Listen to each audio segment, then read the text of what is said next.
But first, Shelley Winter, we talked about it since the start of the pandemic. I've been following it closely because I know people who have had massive problems with the Georgia Department of Labor. So we've been talking about it.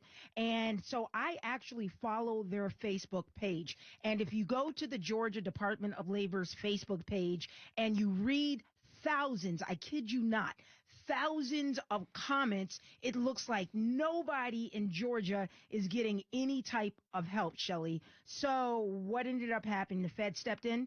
Yeah, so in Georgia here, lawmakers, including our own Carolyn Bourdeaux, they had reached out. They had sent a letter to the Inspector General's office asking for an investigation into why there were so many delays in processing unemployment benefits in Georgia.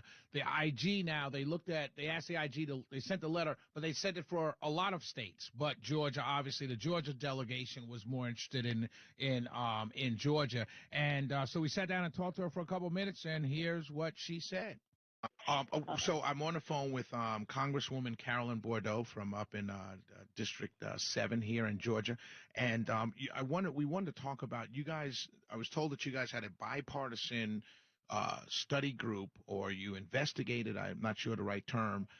The departments of labor across the country who were slow to pay citizens during the pandemic. What we had was the Office of the Inspector General for the U.S. Department of Labor went and looked at 12 states and did an assessment to try to understand why payments were delayed and what the hang-ups were around unemployment insurance during the COVID crisis.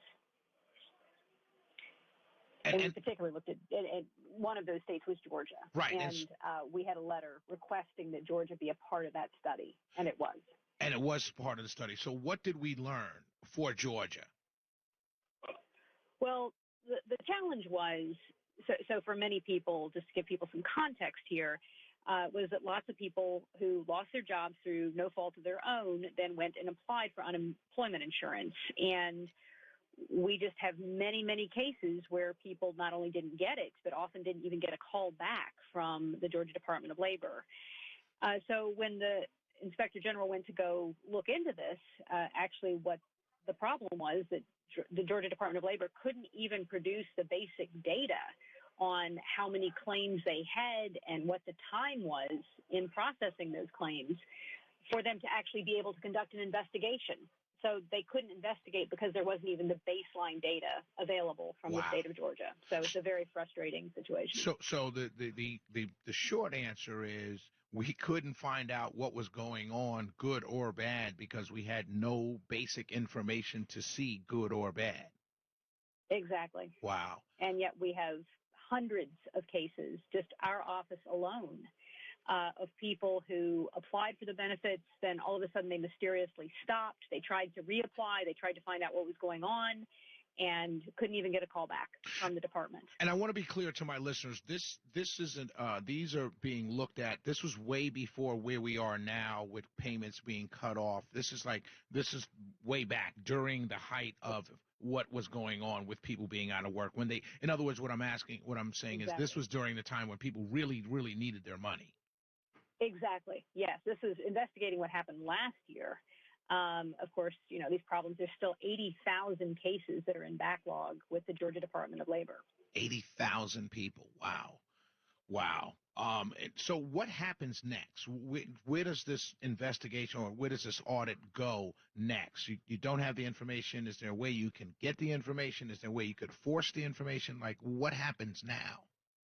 Well, we're evaluating what our options are, considering putting together another letter to ask the Department of Labor why they don't have this information or this data.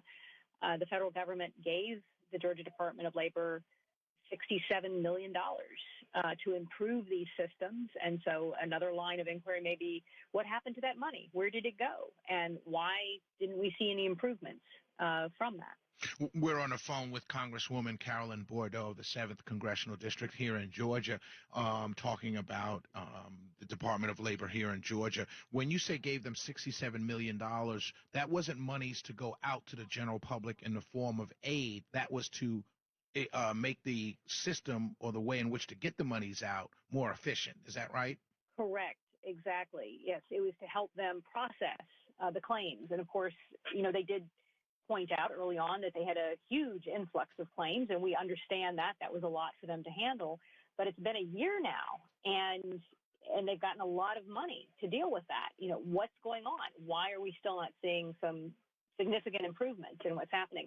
And just to be clear what this means, these are people who've had their cars repossessed or have not been able to make mortgage payments or rent payments or even put food on the table because they didn't get some help when they really needed it. And so, this is not just an administrative snafu. Right. This is a really serious problem for people.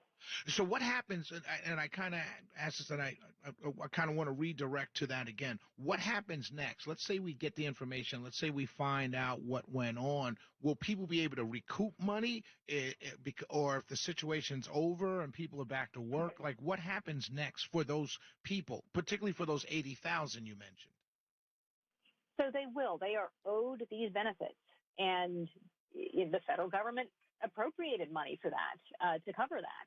And so they will get those benefits, hopefully, eventually. But beyond that, we need to have a serious conversation and investigation about what happened with the Department of Labor so that we understand what needs to be changed so that this doesn't happen again. And to be fair, I want to ask this, and I'm asking this for my listeners again. We've interviewed you several times. You have, every time you come across as a one of the few congressmen and women Congress people, in my estimation, in my humble opinion, who really are doing what's best for the people, devoid of party politics.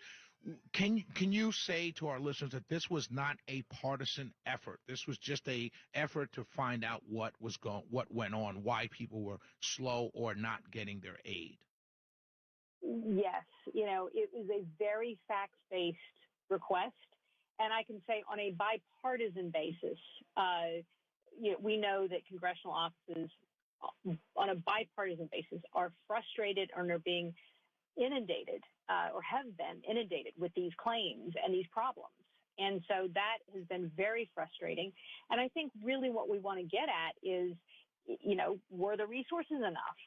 If they were not enough, what was the problem there? And, we've heard things that the department's operating on really antiquated computer systems. Do we need to upgrade their systems?